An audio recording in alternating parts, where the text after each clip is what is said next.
ఇది ఎంత దారుణం అంటే భయ్యా, నిజంగా ఒక రైతుకి ఎన్నిసార్లు నష్టాలు.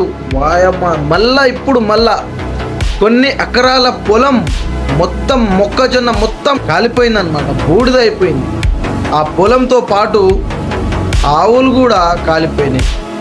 ఆ మూగ జీవాలు కాలిపోయి ఇట్లా నడుస్తూ ఉంటే మొత్తం దాని మీద పొట్టు లేస్తుంది.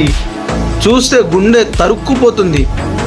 ఇలాంటి బాధ ఏ రైతుకు రావద్దు, ఏ మూగు జీవికి రావద్దు.